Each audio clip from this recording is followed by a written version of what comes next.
Hola a todos, bienvenidos a una nueva pizarra. En este caso, pues bueno, hemos optado por hacer ese partido que vimos ayer entre el Betis y el Fútbol Club Barcelona, pues donde se esperaban muchas cosas, esa vuelta de Setién, ¿no? Ese morbo entre comillas del que fuera entrenador del Betis durante las dos últimas temporadas.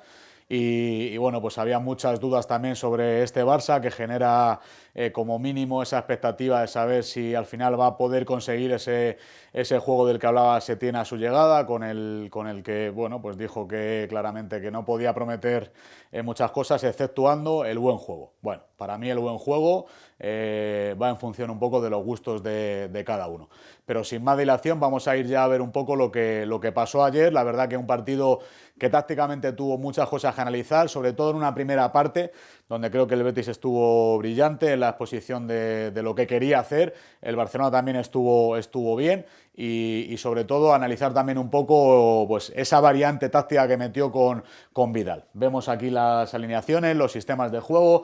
Barcelona salió con un 1-4-3-3, pero sobre todo, bueno, con la función de Vidal, fijaros que le he puesto totalmente como delantero centro. Se hablaba de falso 9, bueno, yo creo que un falso 9 al final es ese jugador que llega desde atrás al espacio y en este caso Vidal no llegaba. En este caso Vidal estaba presente casi siempre, veremos alguna imagen, sobre todo en pressing se va a ver muy claro, donde está Vidal, donde Messi ocupaba la derecha, Griezmann ocupaba la izquierda y luego hacían este tribote dentro donde Sergi Roberto y De Jong eran los que intentaban adelantar un poco. En ofensivo no era así, luego lo vamos a desglosar. En ofensivo Messi quedaba por dentro totalmente liberado y Sergi Roberto quizás era quien más llegaba un poco desde este interior por fuera. Y lo que hacía Vidal siempre era estar como referencia y la importancia que tuvo ayer sí que De Jong, que llegó desde segunda línea, donde yo creo que está mucho más liberado, sin tanto corset táctico, digamos, en salida de balón, y entonces ahí se pudo lucir un poco más el holandés.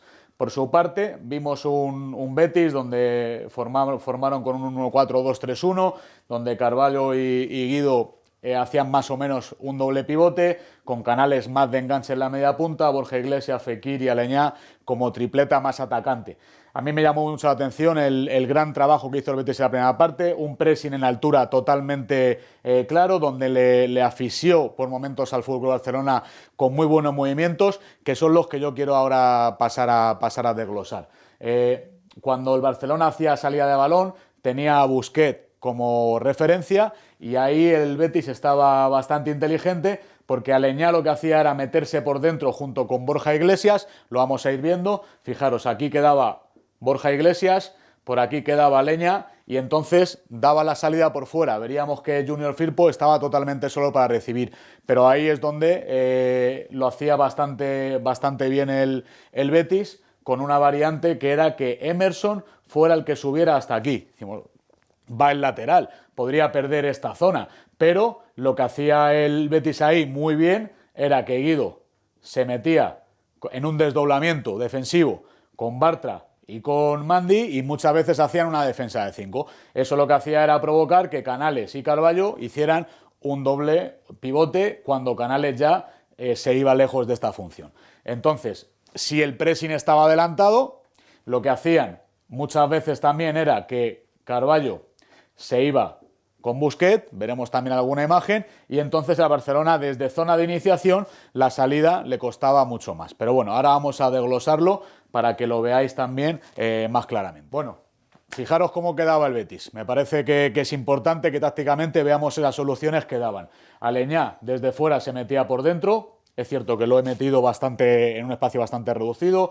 El Barça pues queda lógicamente más largo, pero bueno, para que lo veamos claro, veamos ese entramado táctico que dibujó Rubi en esa fase defensiva de pressing alto y que veamos por qué salió también, sobre todo en esa primera parte. La segunda parte ya será otra historia porque ahí el Betis también bajó rendimiento. Pero fijaros, Borja Iglesias, Aleñá con la pareja de centrales. Ahí podríamos ver un desajuste porque el de fuera se viene dentro y podría quedar Junior Firpo solo, pero ahí Emerson saltaba, adelantaba líneas, marcaba a Firpo, con lo cual no tenías esa salida de balón, y Carvalho y Canales hacían un doble pivote para manejar la zona del medio, como Sergi Roberto y De Jong estaban más adelantados, no enlazaban porque Busquets no podía recibir por este salto que hacía Carballo sobre él, y ahí es donde el Barça se encontraba más incómodo. Otra cosa era ya cuando estaban en zona de creación hacia adelante, lo iremos también viendo.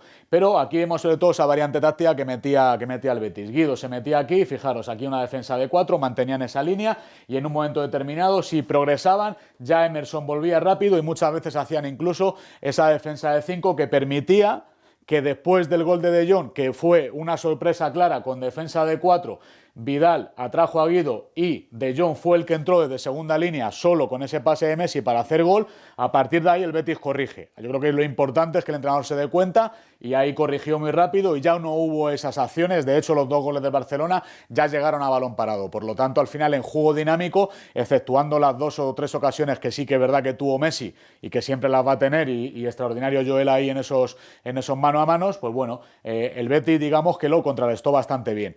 Por contra, el Barcelona, ahí es donde se atascaba más, pero sí que luego en zona de creación ya tenía un poquito más de claridad a la hora de pasar, a la hora de tener balón, a la hora de permanecer, pero no tenía profundidad.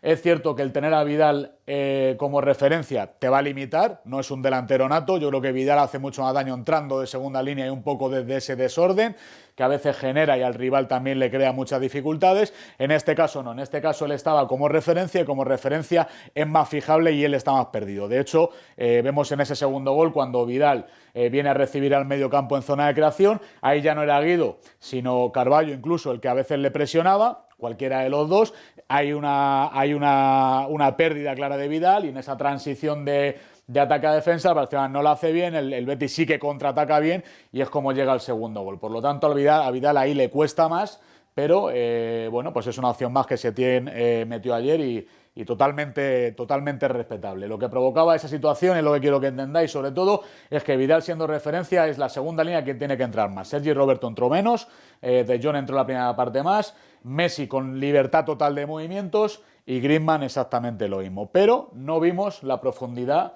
de los laterales. Y no vimos la profundidad de los laterales, por eso no hubo centro desde banda y por eso, a pesar de tener una posesión de balón importante el Barcelona, no fue tanto como otros días, pero sí que es verdad que prácticamente en esa primera parte ocasiones no tuvo. Y eso es producido porque entraba por dentro y ahí el Betis tapó perfectamente todas esas acciones y ese espacio por el que el Barcelona al final no podía entrar cómodo por la buena densidad defensiva que creaba el Betis. Pero ahora vamos a pasar a ver un poco ese ataque del que hablo del Barcelona.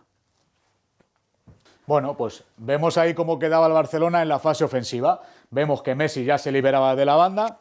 Vemos que Sergi Roberto jugaba más de interior, equilibrio de Busquets, De Jong desde esta zona entrando de segunda línea, Vidal de referencia y Griezmann sobre todo partiendo un poco de la banda pero sin participar tampoco mucho en tareas ofensivas. No se vio mucho al francés ayer, sí que se vio un gran compromiso, actitud defensiva, pero con balón pues tampoco brilló.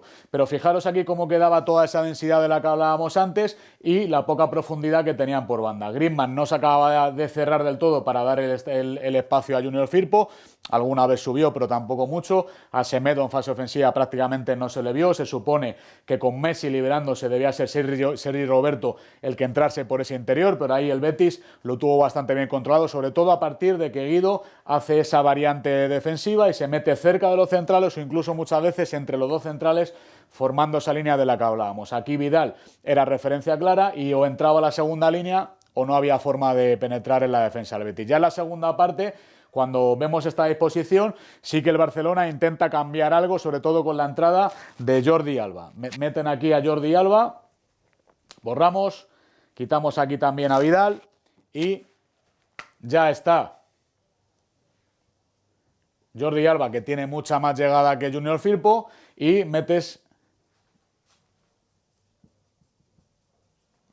meten a Arthur. Problema, Arthur haciendo de referencia al final no aparece y hay muchas fases donde el Barcelona no tiene ninguna referencia ofensiva.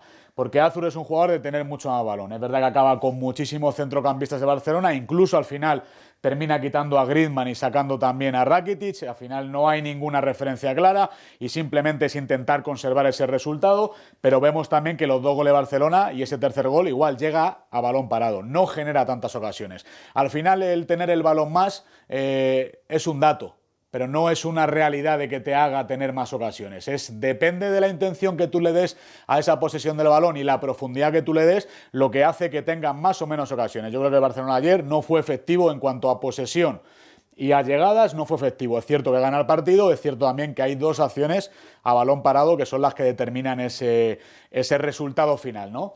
Pero al final esto se trata también de ganar partidos y el Barcelona lo hizo. Pero centrándonos únicamente en ese análisis, vemos esa disposición, vemos esa posesión del balón, pero ya en la segunda parte también vemos un Betis que baja el rendimiento. Ya ese pressing alto que hacía ya no es tan efectivo y sobre todo no tiene esas llegadas que tuvo la primera parte. En parte, ¿por qué? Porque Fekir ya también baja el rendimiento. Creo que hizo una primera parte soberbia, donde volvió loco constantemente al Fútbol Club Barcelona, donde le ganaba la espalda o en velocidad a Semedo siempre, y ahí las ayudas de Umtiti como central en cobertura, ayudar al compañero que puede ser devorado, prácticamente no existían, y Busquets no tenía tiempo de llegar a bascular. De hecho, en el gol que hace en ese segundo gol, se ve claramente como después de un robo aquí le llega el balón a Fekir, le temporizan, no le entran, no hay esas ayudas defensivas para poder entrarle tan cerca del área, temporizan y ahí pues se aprovecha con la calidad que tiene para hacer ese segundo gol que me pareció extraordinario.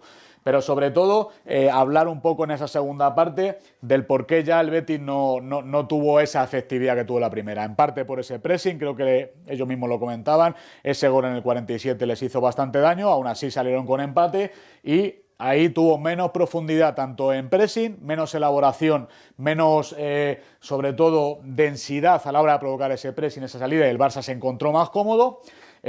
Tuvo menos contraataques, yo creo que en parte, ya digo, provocado también por más cansancio de Fekir. Borja Iglesias no pudo quedarse con muchos balones y esperar a esa segunda línea.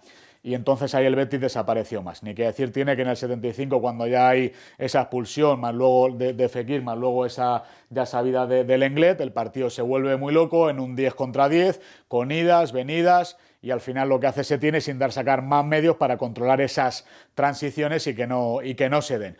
Bueno, yo creo que partido, sobre todo en esa primera parte, muy bonito, donde vimos muchas variantes tácticas que hemos comentado, quizá poca profundidad del Barcelona a pesar de tener balón, una disputa clara también del Betis en esa posesión y sobre todo con muy claras ideas a la hora de presionar y al hacer las transiciones en contraataques o en ataques más directos. Gran primera parte, segunda parte menos lucida en cuanto a vistosidad para el espectador, que se resuelve al final, como decía, por esas acciones a balón parado. Y bueno, pues yo creo que todavía queda tiempo para ver ese Barcelona del que hablaba Setién, con ese juego tan bueno. Y bueno, pues mientras tanto sí que es importante ir sacando resultados para el Fútbol Club Barcelona. Por su parte, el Betis, yo creo que partido súper competitivo y bueno, pues a ver si dentro de otras jornadas o en las siguientes jornadas le acompañan esos resultados. Espero que os haya gustado la pizarra de hoy, un placer y nos vemos en la próxima.